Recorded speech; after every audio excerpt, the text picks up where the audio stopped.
Hey everyone, welcome to my channel. This is Senora Myers, and this video will be sharing a couple of tips and tricks to keep your desk organized as a teacher.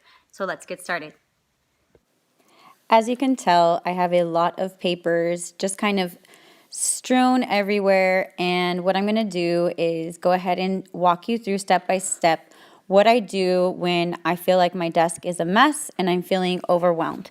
So this is how I start. Help me with this mess, please help me. I have papers from all types of categories that end up on my desk throughout the day. And so I'm going to grab all of the papers and put them in one pile.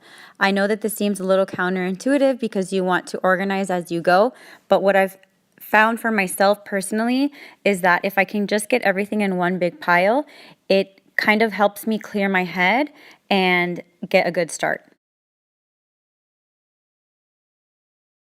It's a great idea to keep a planner or a post-it pad or notepad of paper around so that as things come up, as you are going through your papers, you can go ahead and jot them down. Because if you don't, you might forget.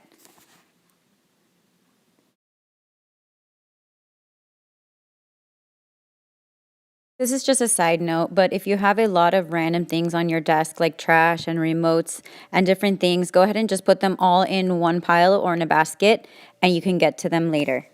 You don't want to get caught up on the details.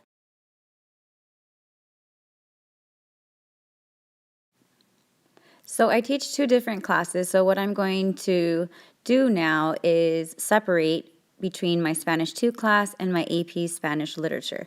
So here you just see me sorting through the papers.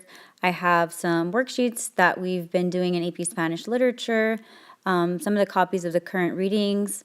I'm going through and I'm finding some notes that we took in class. And so everything that belongs in that class, I'm going to put in that pile. I also come across some random student work that someone turned in, and they should have turned it in the basket where they usually turn in work. But I went ahead and took it, and I don't want to get it mixed up with what I'm doing now. So I'm just going to set this over here on the side. This paper is a syllabus signature page, which I actually need to mark down on my grade sheet. So I'm going to put that on the side because it doesn't go in either of my curriculum piles. And so I'm going to put that right there. So now you're just going to see me continue to sort through the papers. I find some notes that we've been taking in class, some late work, which I put over on the side so that I can get to that work later. The next thing that I come across is actually a grade sheet that has all the names of my students, and I have marked off whether they have received their bathroom passes or not. So what I'm going to actually do is I have this 3-ring binder, and I have a little pocket in the front that says grade sheets, and I'm going to put it in there. That's where I keep all of my grade sheets because I definitely don't want to lose those. As I continue to sort through the papers on my desk, I find several more student assignments that need to be graded, and so I'm going to put those here on the corner.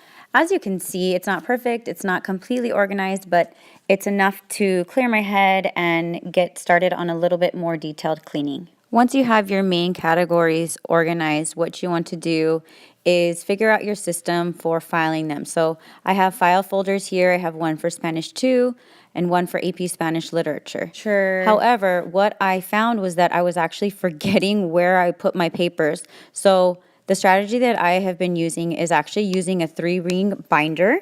And what I do is for each section, it has a divider. So what you see me doing now is taking my Spanish 2 papers and just putting it under the tab, not even putting it in the little pocket or hole punching it, just sticking it in there so that it's super duper easy. I do the same thing with my papers from AP Spanish Literature, file folders and all handouts, quizzes, anything to do with that class. I gather it all together and put it under the tab that says AP Spanish Literature. Kind of open it, stick it in there, drop it. And just kind of open it, stick it in there, drop it. And just kind of open it, stick it in there, drop it. Kind of open it, stick it in there, drop it. Kind of open it, stick it in there, drop it. Again, just kind of open it, stick it in there, drop it.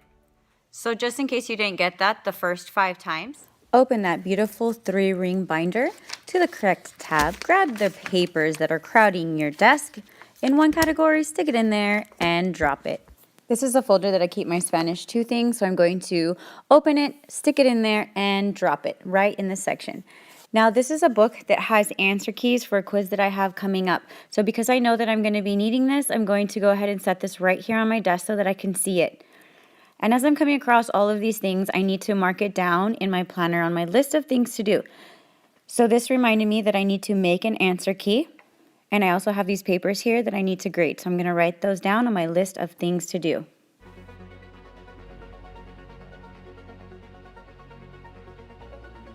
So although it is super challenging to be a teacher, I know that you can do it if you put your mind to it.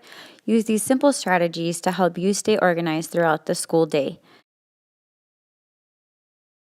And don't forget to go back at some point and organize the papers that you stuck under that tab. Thank you so much for watching, and I hope that this video was helpful to you.